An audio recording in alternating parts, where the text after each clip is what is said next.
All right, the first question, why should someone follow a program? All right, so the first reason somebody should follow a program is for structure. I believe that structure can either make or break the success of the longevity of how well you can commit to something, how successful you're going to come out of there. Because what happens is if you lack the structure, you're going to be all over the place. If you don't create a time for you to work out, if you don't create a meal plan for you to follow, if you don't create some sort of like a structure behind it all, you're going to slip. And before you know it, weeks will go by, months will go by, and then you'll be like, oh man, I lost myself out of shape. And next thing you know, it becomes a slippery road of bad health habits, bad health markers on your labs. Then next thing you know, you're on a whole bunch of other issues. It becomes a slippery slope. So structure really binds you to your commitment and the success that you can come out of it. You know? For sure. What about you guys? What do you think? You want me to go? I wrote a whole post about it. So I believe that following a program is very important because you have something to track and you have goals and, goal posts that you can make so you can create like a big picture. Like ideally, yes, you want to lose X amount of weight and you want to look great, but there's going to be steps towards that because realistically, if you were to just go all in all at once, like not that many people actually can do that and continue that wave. You have to like start little by little, pick one goal and say, okay, once I've mastered this, then you and your coach or yourself can figure out like when is the appropriate time to go on to the next one. Are you raising your hand because you want to speak? No. I was like, okay, go for it. So I definitely feel that following a program also allows you to create that long-term goal, but like with short-term goals, if that makes sense. Like short-term goals to help you reach that bigger picture goal. And then you have something to track and you have something to keep you consistent so you're not just like winging it, because I don't recommend just going to do workouts from your saved section in your Instagram reels from your favorite influencers. That's their program, their goals. I mean, they're going to be great workouts, but you have to have some kind of a plan, Yeah, all good stuff. Basically what you said.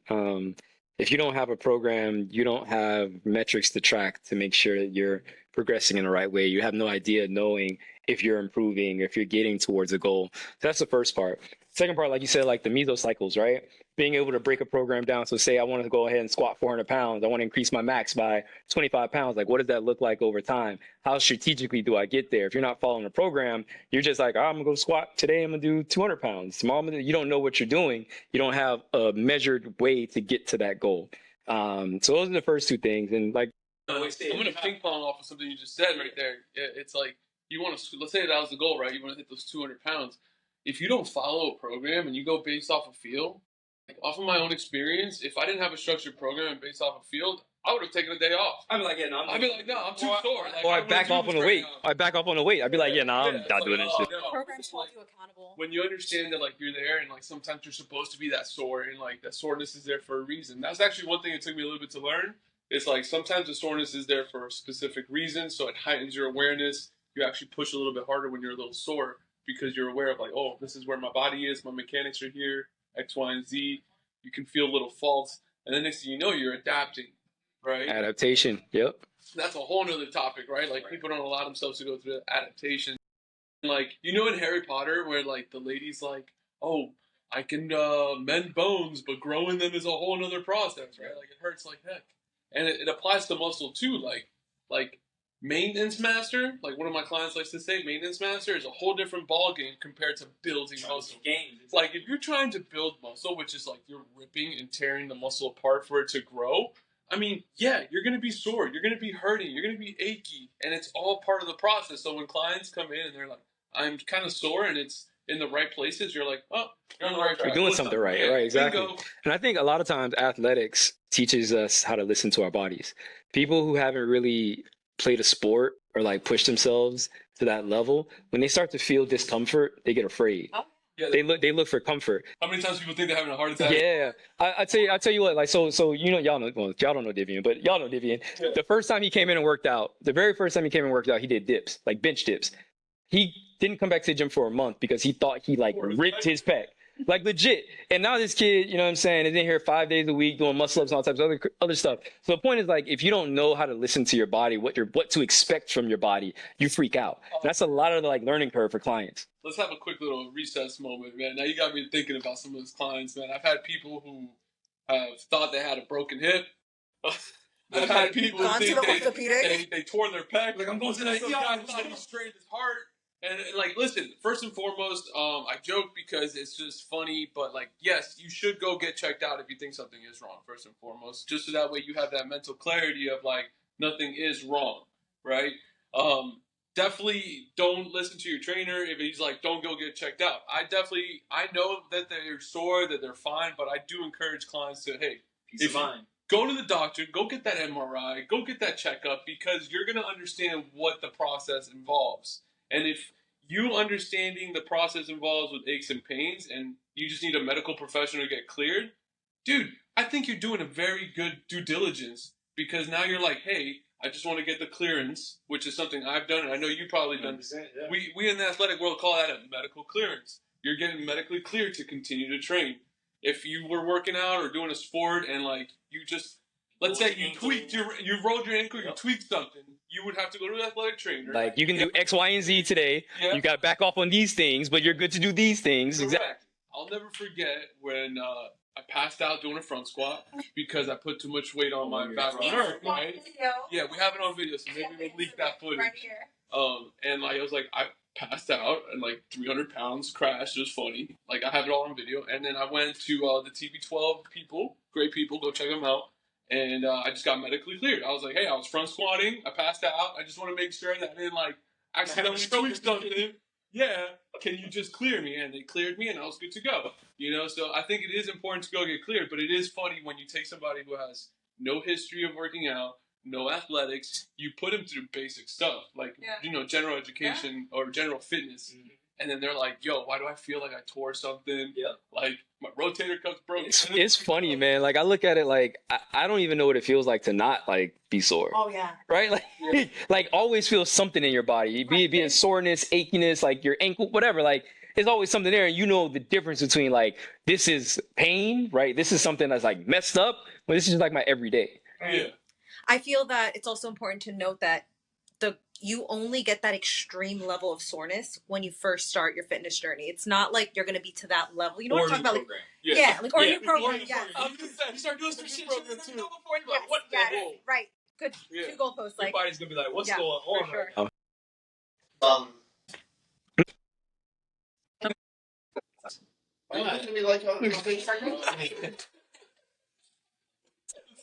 Curb your enthusiasm, man.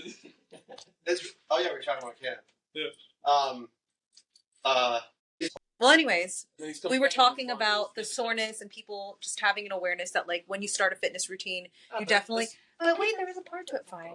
Okay. So when people start a new fitness routine or a new program, you want to make sure that you're aware that not only are you going to experience some extreme level of soreness, it's going to take a few days for it to go away, like because of the DOMS, the delayed onset muscle soreness. And also you want to make sure that you don't make that stop you from continuing to move. Sometimes people will go and they'll be like, I can't even walk down my stairs, or I can't sit on the toilet. And then they just stay still and they're like, I can't move.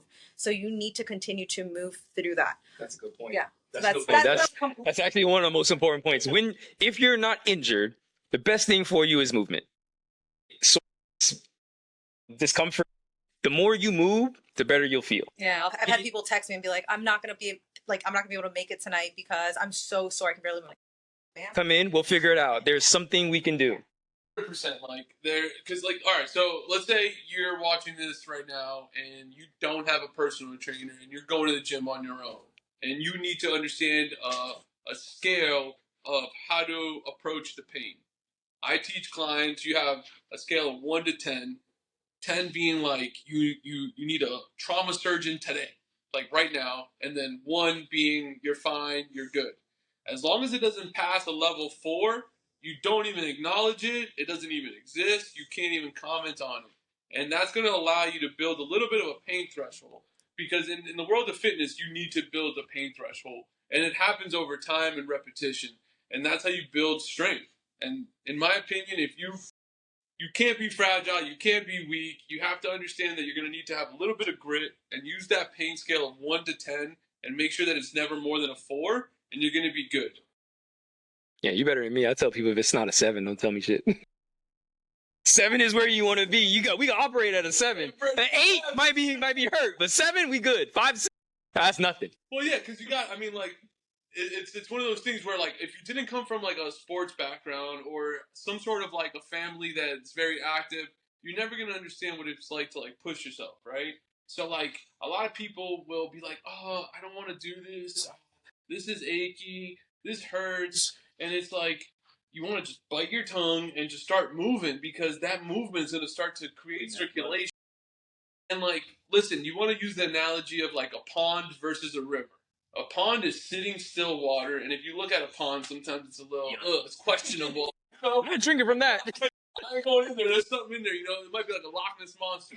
But then if you look like kind of like a river, the river's always flowing. It's supposed to be clean. It's supposed to be more purified. So that's how you want to use the analogy. Like if you decide to, hey, I'm going to stay home and not move around, you're most likely, like your blood is going to be filled with lactic acid, metabolic waste. It's going to feel like lead. You're going to feel heavy.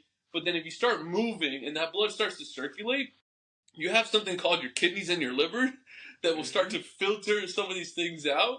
And then next thing you know, you start to get oxygenated, rich blood back into your body. And next thing you know, that soreness starts to go away. There's a saying, like, no one's ever regretted the workout they did, right? Yeah. Like typically you're going to regret the workout you missed or that you skipped. I mean, yeah, but you would be like, oh man, that workout was hard, but you're not gonna be like, damn, I'm mad I did that. Like, you know what I'm saying? So always, man, get out and move, do something. I mean, do you ever get clients who's there like, man, I feel so much better than when I came? Yeah. Every time they come. Yeah. I have people that, you know, I had a headache or I was really tired or this was hurting me. Like, I have a client. Out of it all day. Yeah, no, I have a client, she legit has a herniated disc, and we started working together because of that. And sometimes she's like, I threw my back out, or whatever, you know, taking out the dishes or shaving her legs, whatever it is. And she can't come in and walk. And then we go through a session and she's bouncing out of here, skipping, running around the parking lot. You know what I'm saying? So like it just depends on mindset and if you're going to push yourself and get with the right people, right? Don't go to the wrong trainer who's going to, you know, you got to herniate this, like let's throw 200 pounds on the back squat. Hey, but you know what? I hate to say it, but it's going to happen. You know, that scenario is going to happen where you get bad.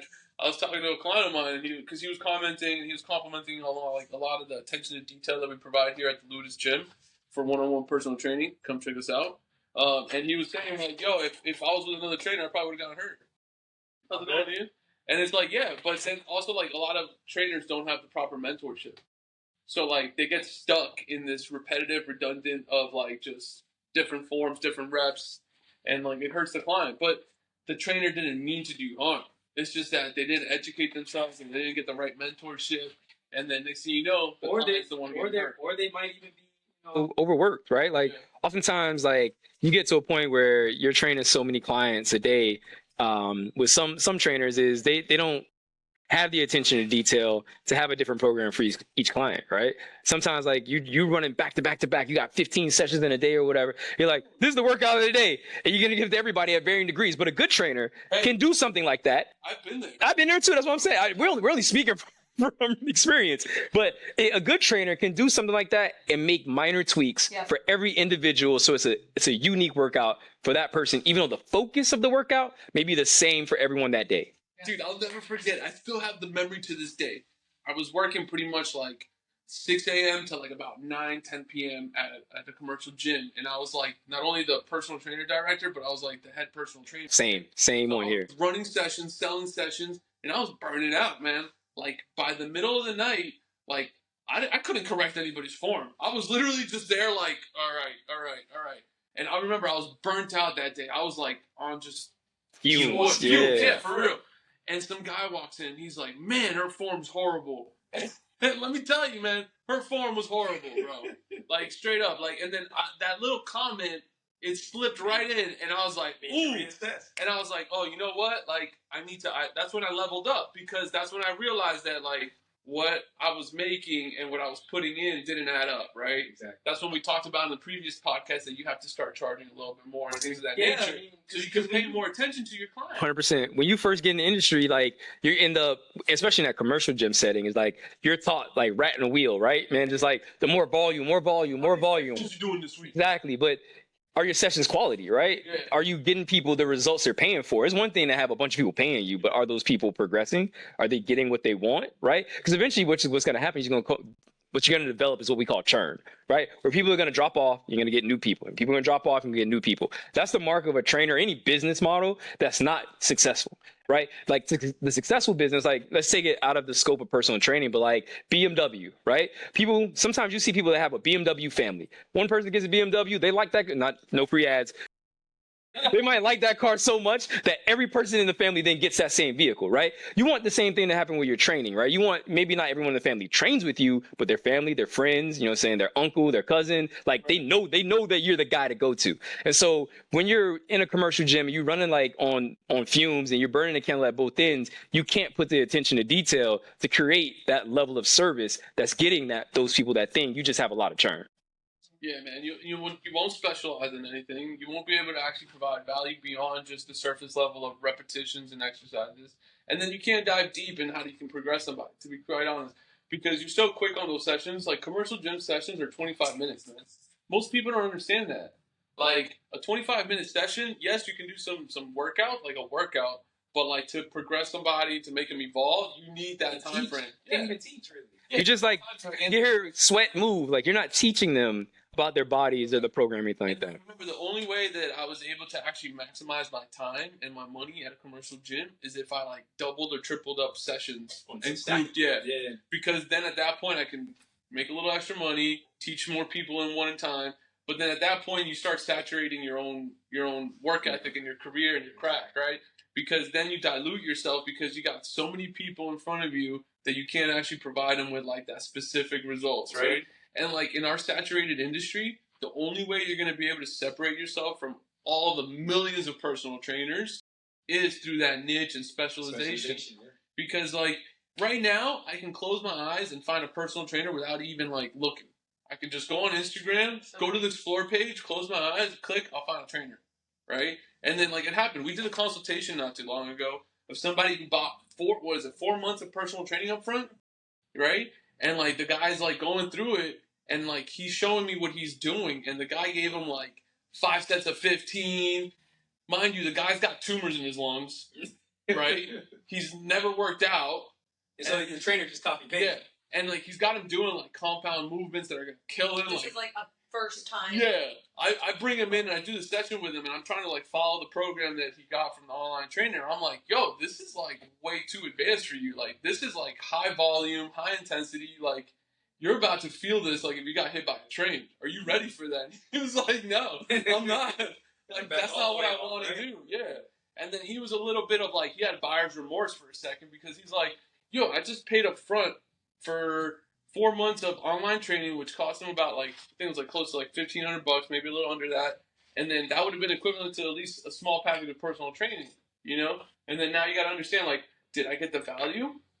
That's a good question, right? Like, where would the value came from? And we've been going on tangents. Like the online training piece is kind of the same too, because if you don't have an online trainer or a personal trainer, whatever it is, it's going to take your specific industry, your specific issues, your specific wants, needs, goal into account, and they just copy and paste and shooting off programs to you, that you throwing money down the drain. Yeah, right? Like your online trainer should meet with you, should talk to you, should give you some understanding, or should know kind of what you're looking for and what they need to do to program wise to help you out. You know? All right, what's the next question? Okay, so I got 2 questions, but I don't know if it's like rambling too much in the same. Oh, y'all got me good.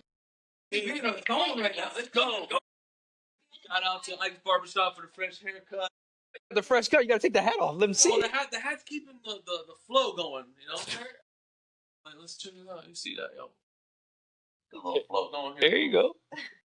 Hey, shout out to Stornix. We got custom Stornix pieces here at the Ludus. That is a free plug because we want to shout them out for real. Shout out to Alex Good, man. Check them out at Stornix. They're a USA brand out of South Carolina. Everything is made to order. USA Steel. Let's go. All All right. So the next question would be, the other day off camera, right after the podcast, you mentioned like a really good quote, or not necessarily a quote. You just made a great statement about injuries. If you remember, if you just want to talk about injuries.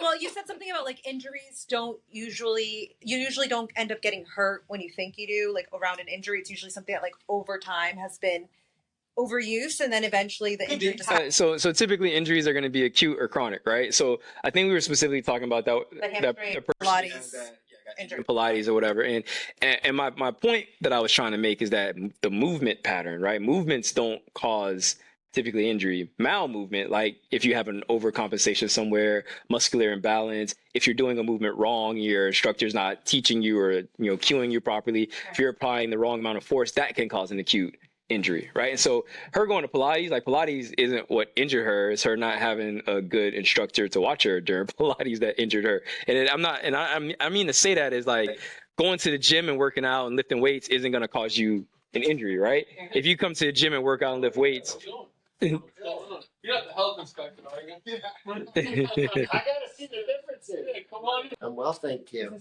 I think that was like the biggest learning lesson I took off the last quarter. It was don't rush to fill in the shoes that you're trying to fill in, right? We have a specific type of person that we want, a professional trainer that we want to inquire to the team, and we don't want to rush the vetting process just to get somebody into the door and have it. Because then what does that really do? What kind of reputation does the facility build after that, you know? Yeah, that's the tough part too, right? Is what kind of reputation does the facility build? But then like, what does that do for the trainer who comes and goes? What does that do for the client who came and experienced this and now can't? You know what I'm saying? Like that kind of sucks for everybody all around. You know, feel me? As a professional fitness trainer, you owe the client a due diligence of you creating stability in your own profession. 100%. Because if you're taking this professionally and you're building a career, you need to have a facility. You need to have a place to train. You need to be able to do all these things, because if not, your clients are going to be like unstable themselves. Yeah. And how are you going to provide somebody with results if you can't provide them with stability? That's the hard part, man. And shoot, that's gonna be the next topic.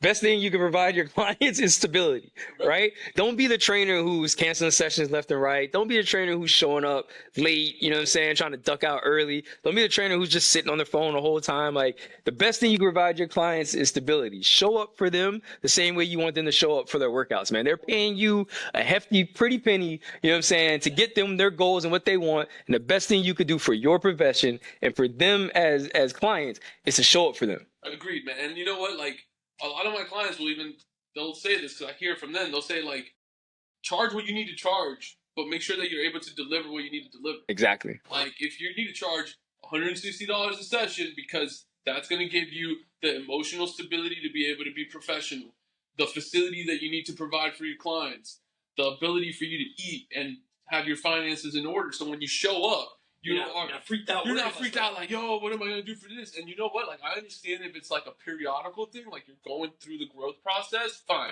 But if you find yourself in a redundant state where year after year after year after year, you're in the same scenario, something ain't right. Yeah, something ain't right. You're not doing something right. Switch it up. And as that professional trainer, it's kind of like what we keep harping on, because I don't want to shit on anybody, you know what I'm saying, what they're doing, but it's trying to teach people and teach trainers and instructors and even people out in the industry, like, looking for a trainer, right? Like, what are the things you should be looking for, right? How do you want to structure your business as an instructor so that you can make, you know what I'm saying, a decent living for your family, do something you love, and help people at the same time, right?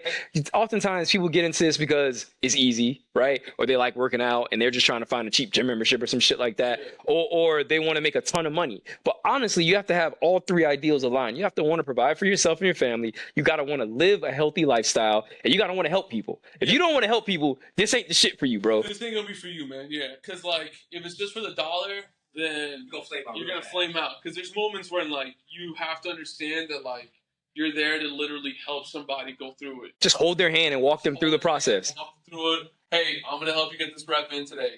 You know, like, we're gonna have a bad workout. All right, we're gonna have it together. Exactly. You're not in it alone. Exactly. You know, and like, it takes like somebody who's able to go through it themselves and then take somebody through it, right? So like, As a trainer, I do believe you need to be able to walk the walk and talk the talk. If you haven't gone through that excruciating process of going from point A to point B, how are you going to take somebody through that? First thing you could do for a trainer is to promise a client something or give a client something that you haven't done yourself, right? Like imagine you hire an accountant, right? And you want your accountant to balance your books and tell you how to file your taxes and like get your finances in order. And this person has never filed taxes. Their account's always fucked up. You know what I'm saying? Like do you want that accountant? Probably not, right? So why the hell would you hire a trainer, right, who's not living the lifestyle, right? Like the goal, honestly, should be to show people exactly how to get the life that they want. And the only way to do that is to have lived it yourself or to be currently living it yourself. So if we're talking about, hey, I'm going to help you get ready for a powerlifting competition, it's probably because I've done some, I don't have to maybe compete, but I've done some powerlifting in my past, right? You know what I'm saying? Like if I'm going to teach you how to get better at, I don't know, freaking football, baseball, but whatever it is, like I've gone through the strength and conditioning myself, right? If we talking about rehabbing injury, I've been injured myself and I know how to come back from it. That's what you're gonna look for. And so the goal for any trainer is really gonna be to like be the person that your client aspires to not be, but like live like, right? Like if you are eating crap food and your clients also eating crap food, but they're not getting the results, you can't be mad at them because you doing the shit, right? Like. No, and you know what? Like, if you're a trainer, if you want to become a trainer, I suggest that you hire a trainer because what you need to know is what does it feel like to be a client. Correct. If you don't know what it feels like to be a client, then you don't know what they're going to be going through. If you don't hire a trainer, you don't know what the conversations are going to look like. You don't know what like the verbiage is going to go. Expectations, right? Like if you don't have a coach that's coaching you or trained you, right? Like you don't know what to expect, what clients should be expecting from you. Correct. Right. And so when someone asks you or sends you a message at a time, or they ask you this random off the wall question that you might not have thought about as a trainer, but they experience as a client, you got to come from the angle of compassion. Like, okay, well, I wasn't thinking about this, but it is like my job to kind of like anticipate this or like help them navigate this situation. Correct. I think that's important, man. So if you're an up and coming trainer or you're an aspiring trainer, hire yourself an online coach. Just see what it's like. Because you want to know something, a lot of people are so quick to become online coaches, but they don't know what it's like to be on the receiving end, where they're the client. And then how do you navigate the waters of online coaching? How often do you check in on somebody? What kind of communications do you do? What kind of boundaries do you set? That's a big one because a lot of people don't understand that like there is a boundary between a trainer and a client, and that needs to be set. You know, a lot of people think that like you can just ambush an online coach and just hit him with 100 questions and he has to respond right away. When it's like, no, they probably have a set window where they take time to respond and you need to have more patience. So then how you can differentiate yourself from another online trainer is by, hey, I provide better communication than some of these other trainers, you know, but you need to hire somebody so that you know what it's like to be the client first. And then speaking about that specifically, if you want to be an online trainer and you want to differentiate yourself with communication, establish those boundaries in the beginning. When you have a consultation with somebody or you take someone on as a client, say, hey, I'm going to be very communicative with you between the hours of this time and this time. Right? You expect if you send me a message to have this X time turnaround time, be it a day, be it 48 hours, be it 4 hours, right? But I'm going to get back to you in this time. Don't expect me to be on the message like 30 seconds after you send it, right? Like, so the more you, just like in a relation, any other relationship, the more you can alleviate, you know, the guessing game and give the upfront and communicate what to expect, the better it's going to be for everybody involved. And that's a tip for anybody who's going to be an online trainer. Yeah, for sure. Setting those boundaries. I definitely have like a little menu that I send out to people when people ask me my prices. And I'll say, these are the pricing, these are the packages, what it includes. And then fine print on the bottom, it's got a few notes and it says, these are my business hours, like from, I don't know, 8 a.m. to 5 p.m. that I don't work on the week. Like, you know, I won't answer texts over the weekend unless it's like an emergency or something crazy. And then also that sessions don't roll over, but that's more for like in-person sessions and stuff. Did you guys talk about the kids? We did not. We've been yapping about everything. Okay, good. This day here at the Ludus Pod. Yeah. I also wanted to, I guess this can transit us into the kids topic, but I wanted to make a comment about how, and you guys can just jump in. How fitness isn't just like an optional thing. It's actually necessary for life and for a healthy life. Like I don't even think PE should be once a week or an elective in places like and PE needs to step it up, but like actual strength training needs to be instilled, like flossing your teeth and brushing your teeth and, you know, washing behind your ears. Like all this needs to be taught from a young age, and something, if you're seeing this message, please do something about it, because obviously this isn't like enforced enough. I think doctors, pediatricians need to talk to parents and be like, what are you doing for your children aside from like sports, you know? Because that way it becomes a habit and it's easier to just continue it for life. Because if it's something that you never did and then all of a sudden you're like 40 years old and you just like put all your eggs and your, you know, into getting your degree and getting your successful in a career, and now your health's taking, you know, a toll. It reminds me of that one client. He's like, yo, how come I can't squat low? And I said like a little smart remark, and I was like, because you spent your whole life sitting down getting a degree, you know, and like you got tight hips and everything.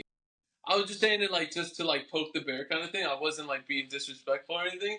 But like if you think about it, yeah, like you're spending 15 years sitting down, probably not being active, and then the day that you decide to work out, it all adds up, and it's like, why can't you go squat below parallel? You have tight hips. And then the thing though, it's like, not to digress too much, but then like people get too caught up with their expectations of how fast they need to be getting results. Mm-hmm. So then they're like, I spent 1 year working out, how come I didn't improve? And it's like, hey, 1 year can't offset 15 bad years, you know? So it's like, hey, bud, like, you know, you have to understand that your habits do play a role in like your longevity of health and fitness. I'll say I had a client drop a random quote about this topic, and it was like, in life, they say, you know what I'm saying, when you're healthy, you have 1,000 problems, right? A bunch of stuff always thrown at you. But when you're sick or when you're unhealthy, you got one problem. Yeah. That one problem, right? And so you can spend all this time accumulating all this wealth and all these things and all this success. And I'm not saying don't go out and get the accolades, but I'm also saying, like, if you don't have your health, you ain't got shit. You ain't got shit, bro. Like, exactly. Yeah, we got clients that are in med school, law school, and they're coming in here 2 to 3 times a week, you know, because they see it. And I have a client who's in med school, and she tells me, she's like, you know, the amount of students that I would see, we all started off on our fitness journey. We were trying to balance it with med school, and so many of them have fallen off, and they've gained a lot of. That's where most people get sick. Yeah. And like find a health issue, especially is in that graduate school or like professional school setting. Grad school, med school, law school, pharmacy school, etc. There's a ton of stress, and they're not using healthy outlets, and they're coping with, you know, lack of sleep, sugary foods, you know what I'm saying, alcohol, whatever it is, man. Like, people got different coping mechanisms. That is what it is. But the problem is those coping mechanisms follow them through life. Right. And now once the stress has kind of worn off and they're in a professional setting and they're working their regular job, you know, they're out of residency or they're done with the bar and that kind of stuff.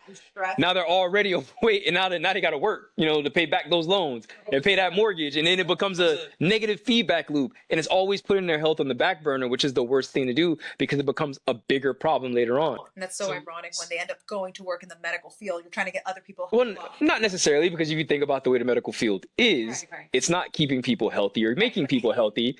Nope. I ain't sugarcoating shit, bro. Like, fuck that. I mean, like, isn't that what they think they're doing, though? Well, so it depends. I did a rotation and like had an internship, and I was like, yo, this is like just money making for like the pharmaceutical industry. Right. Like, we booking, like, if you think about it like this, right? And if you go and you sit in a doctor's office, like, let's say primary care, right? Primary care physicians see patients for, on average, how long? If you had to guess. 10 minutes. Not even. Like, the actual doctor, they probably in and out within 7. Yeah. In and out within 7. How the hell are you gonna keep somebody healthy? They come in, they've had either an intern or a nurse do labs and do triage and try to figure out what's wrong. They come in, they do their one little manual check. If you don't have anything pressing, they order labs and they piece the fuck out. That's not making people healthy, man. That's not getting to the root cause of the issues. And so, like, the medical industry is treating symptoms. The medical industry is just keeping people walking sick. Yeah. And so the reason why you have these issues, especially with doctors and shit like that, they may go in thinking that's going to be the case, but it becomes a job. And if it's just a job, then you're not helping anybody. It's like what we were talking about with training. Like if you're not in it to help people, if you're in it just to make a fucking buck, like you're not gonna do the right thing. Yeah. So you think about all these doctors, they go into this industry, and yes, their goal ultimately is to help people, and that's why they got into it. They do actually care about people, but the way the system is, the system has changed and bastardized the profession to make it so that the insurance company's getting paid, the fucking pharmaceutical company's getting paid, the fucking the med device industry is getting paid, all these other people are getting paid before the person gets better. It's right? It's like the devil's advocate, because then, like, as I hear you saw this, like, these big institutions of, like, hospitals, all these big medical corporations, they also have to implement so many restrictions because, I hate to say it, like, common sense isn't so common. So, like, even, like general health practices, like, somebody can mess that up. Like, a nurse will mess it up, right? So, like, it sucks because then now that's where, like, private practices excel, because then if you go to a general doctor, right, and, like, he misreads your labs because he literally just graduated or something, and then next week or the following week they fired him because he didn't know what he was doing, and then you get a new doctor. Where's the consistency, right? None. So then that's why a lot of private practices do so well. And, like, you ever remember, like, back in the days when you used to hear, like, of the family doctor that would, like, see the whole family for generations? But you don't hear of it this often. That's not the norm now. That's not a norm now. Now it's like I just got a lab check done, and I just met my doctor for the first time, and then the doctor I had 3 years ago, I don't know where they are. Doctors are like, you go get some random mobile phlebotomist, come take your blood, or you go to Quest, get your blood. They send it off, and then they send your report in an email, which is fine if you know how to interpret it or read it, but like, right. And so people will go long periods of time without understanding their health. Like I had a client the other day tell me that one of her friends, oh man, I forget what it was, but she had some form of, they suspect a form of cancer, and she's got to get some imaging and lab work done, and she can't, and her insurance won't cover her to get in for a period of time. Like she's been fighting with the insurance for like 3 months. She like potentially has cancer, and insurance won't pay for her to get an MRI or whatever the imaging is, you know what I'm saying, or buy whatever it was to confirm it, because the insurance wants to make sure she exhausted all the other options first. What the fuck is the point of that? You're gonna spend more money and more money fixing someone who may be potentially sick by the time they're sicker than just getting the shit done up front. Like none of it makes, the whole industry is all fucked up. That's why people leave the country to go, like, I think it's like to Sweden. There's like a whole center that people are going to now to get all the imaging done, all the labs. I guess they like put you through the whole shebang, like everything and anything that you would ever need to get done in this like beautiful process. They like, it's almost like a spa day. Like, you arrive and they like. There's places in America that do it. It just costs a ton. So if you don't have the money, you know what I'm saying, then you just can't. Like they have gallery tests that can tell you your cancer risk. They have, oh man, there's a place out in West Florida that kind of does that. They do the full like lab work, blood work. They do thermal. Man, it'd be cool if we get one of those places to come on the podcast, give us like a little insight of how they run things. That'd be cool. That'd be cool, just to give us like an idea of like, hey, this is what a client expects. The sucky part about that is like people have health insurance and their insurance won't cover shit like that. Yeah, but and a lot of times people are willing to pay for that stuff. Sometimes they don't even know it's available. Yes. Like these private like clinics and stuff like that do offer these extensive labs in like a nice spa related way. People are probably willing to pay for it. They just have no idea they're available because they're just so used to that system. Conventional, going through my insurance, this one, and sometimes these lab places are probably just a couple $100, maybe like $500. I mean, don't get me wrong. Maybe not everybody has an extra $500, but let's say if that's like your annual fee for your checkup. I mean, honestly, if you think about what you pay for insurance, right? What you pay for insurance, like at least $300+ a month. You know what I'm saying? So like, if you don't pay that to insurance, maybe you could just pay to get your labs done and then have a doctor review them. Have your insurance as like your backup for when something really hits the fan, and then like do your own due diligence and like get your shit checked at least a couple times a year. 100%. Maybe not once a year, but at least every, in my opinion, like 1 to 3 years. Well, I get mine every 6 months just to like stay on top of it. Kind of like going to the dentist. And so then that goes back to why fitness needs to be a part of our hygiene. Yeah, I mean, from childhood, I believe. We went on so bad. We went on a tangent. Bro, this is like we're like the health and fitness station. We don't know what we're talking about, but we're talking about health. Is it going to ruin the podcast? No, you just be off the podcast. Okay. But no, we went on a little tangent. But yes, you are right. We should think about having kids be introduced to health and fitness at a younger age. I mean, it's just like brushing your teeth. It's just like reading, math. The sooner you can introduce something into someone's lifestyle, the more likelihood they're going to continue to do that for a prolonged period of time. You know what grinds my gears a lot, like grinds them hard to the point where like fire sparks, is the lack of allowing young kids from the ages of like 5 to 12 do really excruciating hard things physically, right? Like especially boys, and I say this out of experience because I have a young boy. If you don't let your young boy between those ages go in and like mentally cry it out, push it to the point of pain, arms are shaking, my legs feel like they're broken. By the way, a 5-6-year-old boy, for them to break their legs, you gotta really be traumatic. You know, but there's saying something. Definitely, you're gone.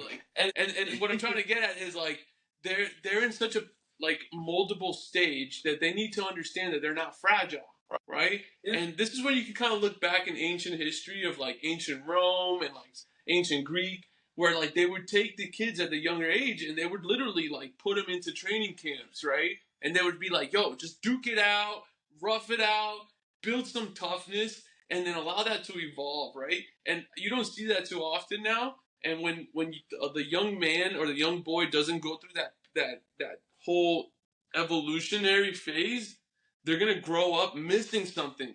And as an adult, they're gonna be like, I don't know what to do with my anger. I don't know what to do with frustration. I'm gonna lash out. When it's like, hey, what happened to your childhood? Were you just sitting around like who hurt you, bro? Like what's going on? Well, a lot of times what happens is if they don't understand or go through those things at a young age, they don't know how to healthily cope with some negative interactions and negative emotions, right? Yeah. Like, so sometimes things can be physically daunting, physically challenging, where, you know what I'm saying, it's sweat and you know, soreness and hurt and pain, and you fucking cry it out and you get on the other side and you can look back and be like, damn, I went through that, right? So that when times get tough in school or times get tough in life, you understand, like, I know how to get through this. Like, Yes. this is not permanent. This is transitory, right? And the problem is we've gotten to a point in society, like especially in like Western culture, right, where it's like everything needs to be safe. Safety is the fucking enemy of like being prepared, right? Safety is the enemy of adaptation. If you're safe, you never have to learn shit. You never have to try, right? Like, and that's that whole like participation trophy bullshit where I curse a lot, but participation trophy stuff, where it's like, you know, you get something just for showing up. And I understand like wanting kids to feel good, but they need to understand that putting in effort, putting in time, putting in work gets something. You just reminded me when we started, I won't even say the league, but we started this league, right? And then they gave my son a participation medal and we lost the game. He was confused. He was like, why'd I get a medal? For what? He's like, why'd we get one? I don't get it. He's like, I don't want it. Good. Yeah. And all the other kids are happy to get the medal.